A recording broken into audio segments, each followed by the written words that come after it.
we had an opportunity, I mean, the progressive forces, those who are really invested in transforming Nigeria, had an opportunity to do something about starting all over again, but we lost that opportunity because people were too eager about, occupying offices, about, getting involved in elections and, winning elections and occupying offices. And that was a major, problem. That's a major problem that we have. So sometimes opportunities present themselves when there is a systemic collapse, when the dominant conservative ruling elite in Nigeria lose initiative temporarily, as they did between 1998 and 1999. But then they have a way of getting back together quickly, as they did when they got together and said, look, we've got to go and look for one of our own, even if we are supposedly conceding power to the south, especially to the southwest, to the Yorubas. We have to also go and recruit our own Yoruba among them. And of course, because of the configuration of power, because the progressives didn't do really serious thinking about what is to be done. In fairness, there are people who insisted, no, don't go ahead, with this arrangement. Let us force the power elite, the dominant power elite in Nigeria, to actually reconfigure power and give Nigeria an opportunity to actually become a good country. But there are so many. Somebody sent a Skype, a text by Twitter. It said, "Lai revolution, call revolution me. Now so cheap. We just can't work for anything. It must come by chance, Shani." It's like Nigeria is always waiting for one cheap opportunity to regularize the problems. Yeah. How about something more fundamentally, planned? Precisely. People are waiting. When you ask people, they will say, "Oh, something is going to happen." There are two sides. There is a secular side. When people just tell you, this can't go on like this. Something will have to give someday. Okay, theoretically, that's true. Something gives at some point. But what happens after something gives? Something gave in January 1966. Mm-hmm. What happened after?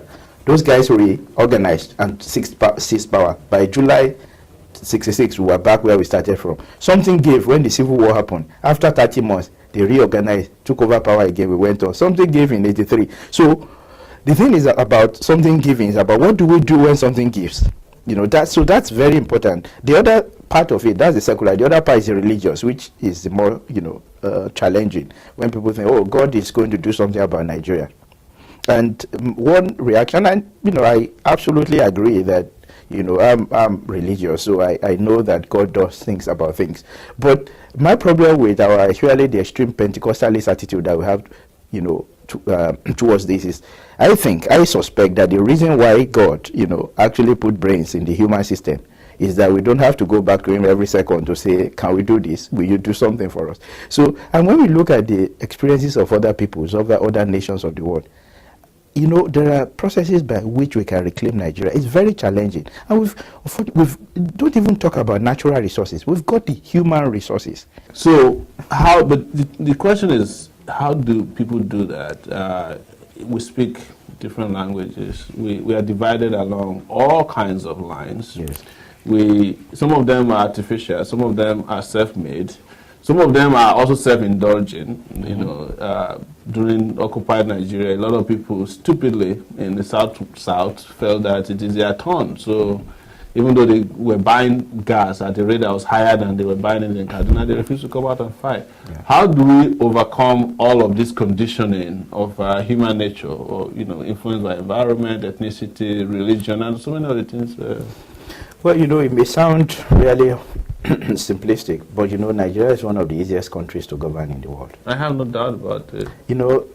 When you look at even our history, if you look at even some of the government we've had in the past, take the Muritala government, which I think wasn't, doesn't deserve as much, praise as it has been given. Look at what it was able to achieve. I mean, every corner of the country. Wait, keep speaking. I'm trying to take Abu's call. Abu? Yeah. Yes. Do you have a camera? Yep. I think I'm using my iPad. Can you turn it on so that we can put you on live? Well, can you just hold on for a bit? So no problem. Yeah. Okay. So when you look at the experience of Muritala government, the way in which was able to galvanize a national sense, a patriotic fervor within those few months that he was in power, even though he really didn't have, a grand vision or the capacity to actually run a modern, efficient state. But what that means is that when you have a government, if you have somebody who comes to power in Nigeria and is able to fix power, You will be amazed the kind of energy, national energy that can be generated around that. So it's actually easy if you have a capable person in power, to be able to actually, galvanize the people to have a sense of. I'm trying to take Abu's camera phone call. Okay, Abu, you're welcome to SaharaTV, so you can go. You're live now. Okay, thank you very much. Where are you calling from, and what do you want to contribute?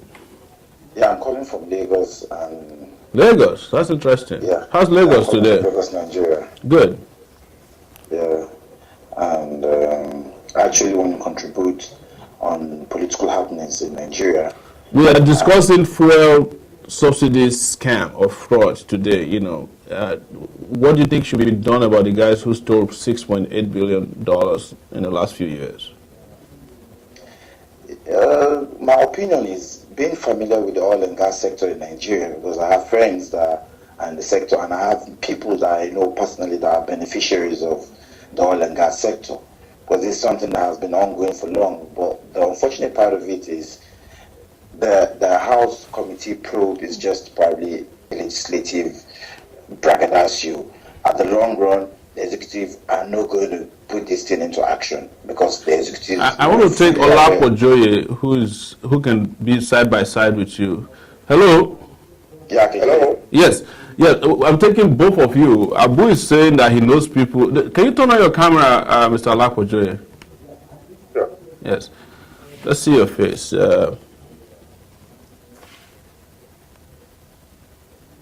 Damn. I'm so sorry. It said to get a group video, we thought we subscribe. Hello?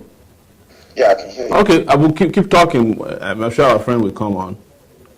But you can see me. I can see you. Yeah, you're good. Okay. Yes. Okay, good.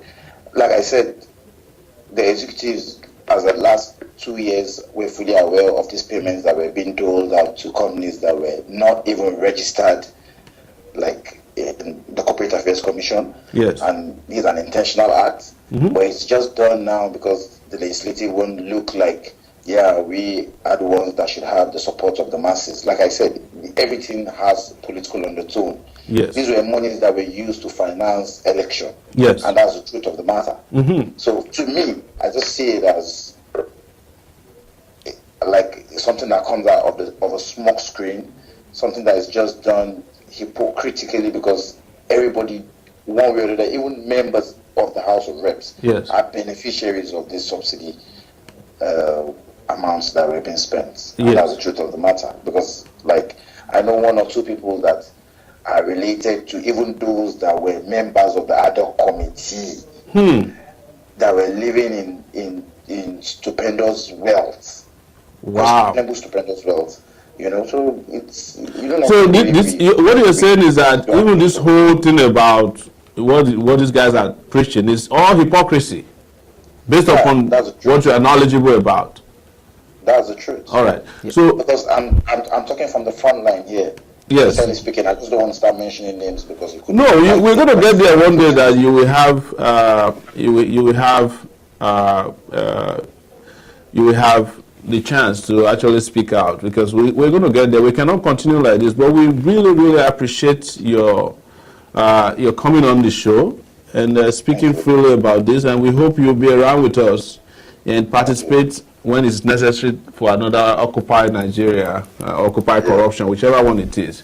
But enjoy Lagos, and let's keep in touch. We want to try and go on to Mr. Olapo Joye. Yes. I'm so sorry. I somehow just can't find a way around the camera here, but I'll just go ahead and that is to say that you are technically challenged. Go ahead. Well, possibly. But, yes. I think the fact that at least I can get on Skype and talk on Skype, I think that's a good thing. Yeah. Go ahead. Well, Dr. Adebanwi, yes, thanks for coming up.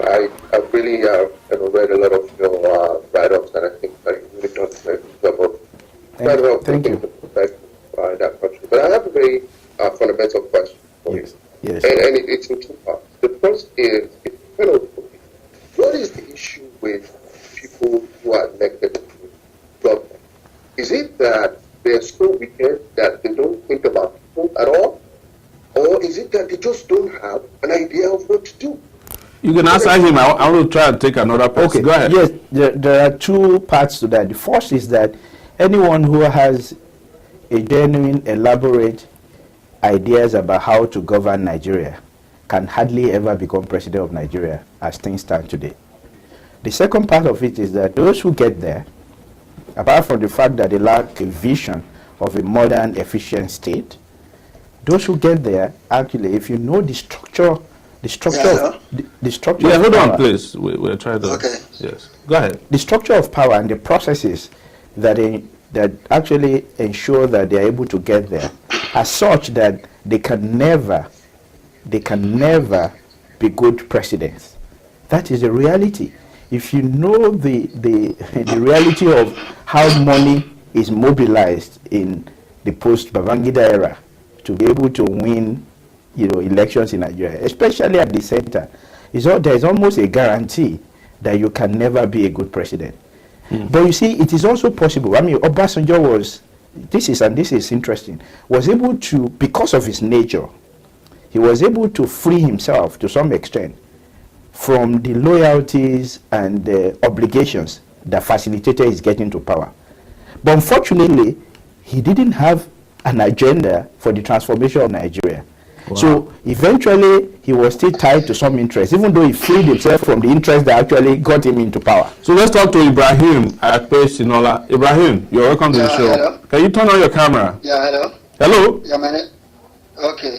Can you turn on your camera, or you don't have a camera? Okay, I'll do that. All right. We're trying to do stuff here. Okay. Can you see me? Yes, we still can't see you, but go ahead, talk. I have my camera on. Yeah. I don't know why you can't see me. Well, there must be some. You're the guy calling from Belgium, right? Yes. Okay. Yes. You see, concerning all this probe, I'm not too excited. Why are you not excited? Tell us. Nothing is going to come out of it, my brother. Nothing is going to come out of it. You and I know. You and I know. But I don't know why Nigerians, they like just being excited unnecessarily. You think Nigerians get unnecessarily excited? Look at the $16 billion. Wait, what about the $16 billion? Anybody in jail now? No, not that we know. What about all the money, all the billions for road? Look at all the past probes. Well, so let's just wrap up here, because we're going to come back with a bigger panel to discuss this later. But I want to wrap up with just your parting word for this segment, because we want to go to Uganda now and talk about these women who were. Okay. Yes, I wanted to say that on a larger scale, as I said at the beginning, oil is Nigeria. Nigeria is oil. There is no way you can solve the problem of the oil industry in Nigeria if you don't solve the problem of power in Nigeria. And I don't mean power in terms of electricity, the political power. Yeah. I remember a finance minister in Nigeria once told me, as a reporter, that no one can actually say how much oil gets out of Nigeria every day. Anyone who tries to know how much oil gets out of Nigeria every day will perhaps not live long enough to be able to know. Are you insinuating that if your friend Roberto, who is supposed to unravel that, yes, is not going to be able to make an impact? Even Roberto didn't actually concentrate on the oil industry when he was in EFCC. Yeah. He had so much more that he was doing, because in any case, oil was in the hand of the president. But even then, you can see that he was even going to be killed, even though he had not got into the very heart of the matter. Yeah. So we probably will come out with recommendations and all of that, but there's nothing will be done. We'll go to the Federal Republic of recommendations. Precisely. Nothing eventually nothing will come out of it. The president is not, the man in power is not even strong enough to take on, that kind of constituency, even if he wants to. Yeah. And I'm not even sure that he is persuaded that he should do that. Wow. Interesting day here in Sahara TV live from New York City. We're going to take a break now. When we come back, this time around, I promise, we'll be talking to those women from Uganda who have taken political activism to the next level.